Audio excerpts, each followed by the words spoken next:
Hey everybody, Nico the Legend here, also known as the one-man teenager, the Snowflake, and the newly added Rambling Idiot. And we're going to be continuing the fun Star Wars train by letting you know that Star Wars Knights of the Republic 1 and 2 are reportedly being re-released on consoles later this year, as Insider says. So this is great news. You know why? Because Knights of the Republic, to me, is one of the best Star Wars game franchises ever made, and if not one of the best games for Star Wars to come out. And they're just solid RPGs altogether. Now, at least that was well known. Star Wars insider Jason Mason writes on Twitter, according to the insider, who recently also chimed in on EA's Motive's Project Maverick, which was later announced as Star Wars Squadrons. He has heard of signs that suggest that both the original KOTOR and its sequel will be receiving a re-release in the same style as the recently re-released Star Wars Episode 1 and Jedi Knight titles on consoles. Which is great because now is the perfect time to bring all these Star Wars games back.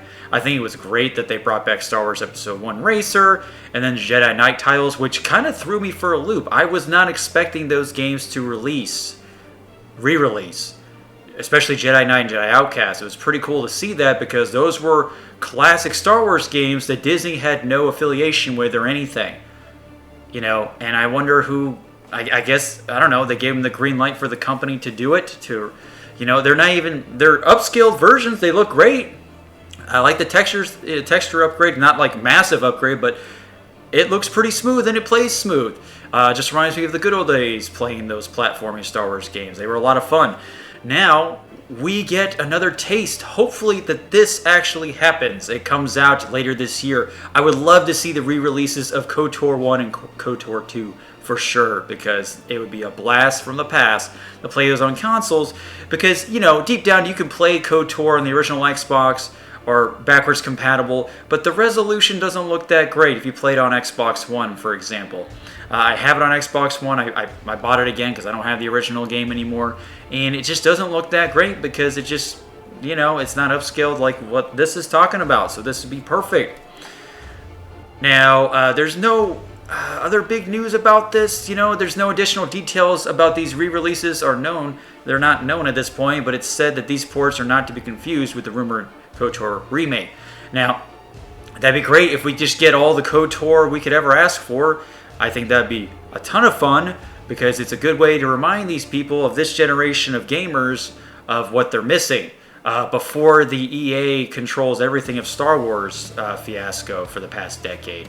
It's a good, you know, this game definitely won't be for everybody because of the way it's played and the pacing, but for me, I loved it. I loved every second of it. I still play these games to this day, although playing KOTOR 1 on PC is a pain in the ass when it comes to resolution settings and just it's not well optimized. But KOTOR 2, on the other hand, you can download the restored modded content to get a more complete experience with KOTOR 2, and it's been updated in the past 5 years at least, unlike KOTOR 1, which is really sad. And I would like to see this just re-release. I doubt they'll do a physical release for these games, but just digitally, it just doesn't matter. I just want to play these again. The only thing I warn people about with KOTOR 2 is that game was crunch time central. It came out half-baked. Not all the content was there. It was cut out. A lot of it was. Even an entire planet was cut out. And I don't know if it'll be that version or...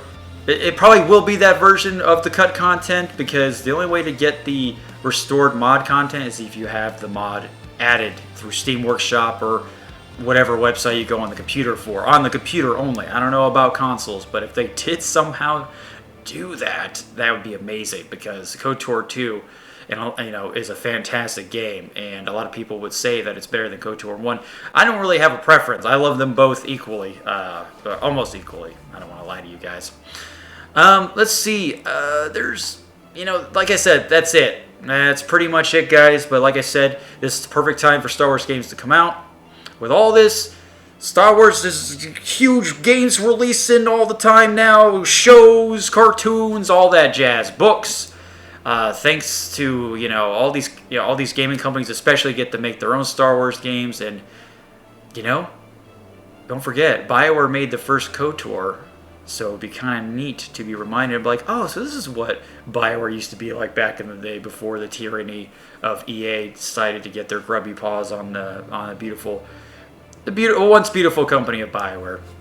But anyway, folks, that's going to be it. There's not much else to talk about, but I'm just glad that this is being talked about, and hopefully this does happen. I have a good feeling that it will. And if it doesn't, well, you'll never see me again.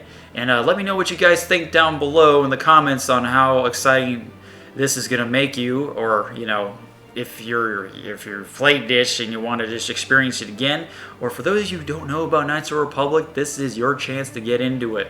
This is BioWare's one of the best BioWare games that they've ever made. And Obsidian made KOTOR 2, and then it was a fantastic job despite the cut content that had to be thrown out, unfortunately. A lot, by the way. But it's still a fun game. I hope you guys check that out. I have been your host, NikoTheLegend, also known as the well-mannered teenager, the snowflake, and the newly added rambling idiot. I hope you don't hit that subscribe button, but if you do, that'd be awesome. Alright, take care, folks.